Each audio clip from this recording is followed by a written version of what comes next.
Kamusta po kayo? Bago po ang lahat, first things first.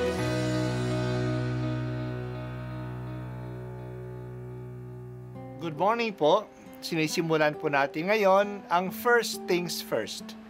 At dito po, tinatalakay natin sa unang bahagi ng umaga natin ay ang first readings na binabasa po sa banal na misa. Ito pong tinatalakay natin kasi madalas po kasi marami na tayong alam tungkol sa gospel readings. Pero konti po ang nagsasalita sa first readings. Pero ang first readings, bahagi din po yan ng Biblia, ng banal na kasulatan. Kaya susubaybayan po natin ang mga first readings, basahin po natin at kuminsan kailangan ng basahin ng 2 o 3 beses bago maintindihan kasi hindi po tayo familiar sa mga istorya at sa mga kaisipan na tinatalakay dito. Ang pagbasa mula sa unang sulat ni Apostol San Pablo kay Timoteo.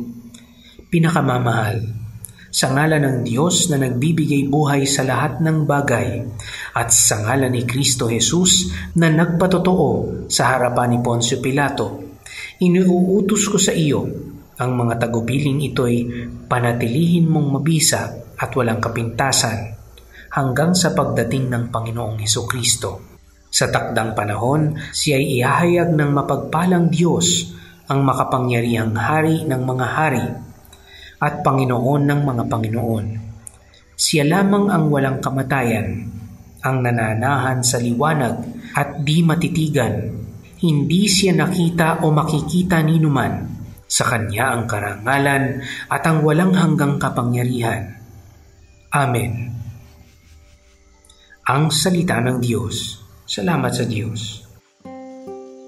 Nagtapos si Pablo ng kanyang liham kay Timoteo na hinikayat siya at hindi lang pinakikiusapan, inuutusan pa na ang mga tagubilin na kanyang sinulat ay isabuhay.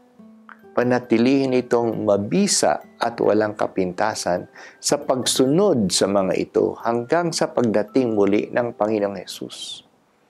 Ang salita ng Diyos ay hindi lang pinapakinggan at inaalam. Ito'y ginagawa. Kaya si Jesus ay nagbigay ng talinhaga kung sino ang taong wise.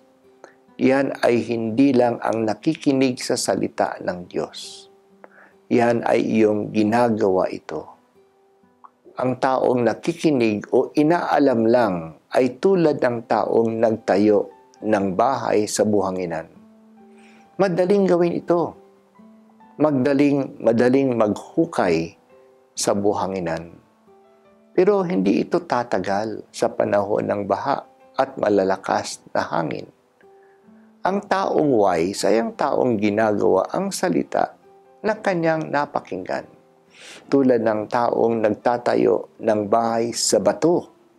Mahirap maglagay ng pundasyon sa bato. Pero ito ay matatag. Hindi ito matitinag ng mga bagyo na bumabayo sa atin sa buhay. Hindi lang tayo magsasawa. Hindi lang tayo magsasagawa ng salita ng Diyos. Gawin natin itong palagi at hanggang sa wakas. Nang ibig sabihin hanggang sa pagbabalik ng Panginoon. Babalik uli si Jesus. Inaabangan natin ito. Babalik siya na makapangyarihan. Siya ang hari ng mga hari, Panginoon ng mga Panginoon. Magtiyaga tayo hanggang dumating ang Panginoon at marinig natin ang kanyang bati. Halika, tapat kong lingkod. Makiisa ka sa piging na aking inihanda sa mga tapat sa akin. Sana po tayo ay nag-aantay sa pagdating ni Jesus. Huwag natin itong katakutan. Ito ay ang panahon ng kaganapan ng kaligtasan. Ang kaligtasan na ating natanggap at sinisikap na isabuhay ay magiging ganap sa pagdating niya muli. Maaring tayo'y magdahilan. Pero pagdating ng wakas ng ating buhay, magwawakas ang panahon. Bakit tayo kumakapit sa buhay na ito? Tandaan natin na tayo ay mga pilgrims lamang, mga manlalakbay lamang, mga dayuhan tayo sa mundong ito. Hindi ito para sa atin. Gusto ba natin talagang ang inihanda ng Diyos para sa atin?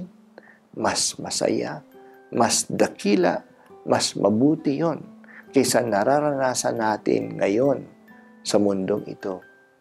It has not entered our imagination what God has prepared for those who love Him. Hindi ito kaya ng ating maaasahan. Hangarin natin ito. Abangan natin ito. Halina, Jesus, halina. Dumating ka na. Ibigay mo na sa amin ang kaligtasan na inaalok mo sa amin.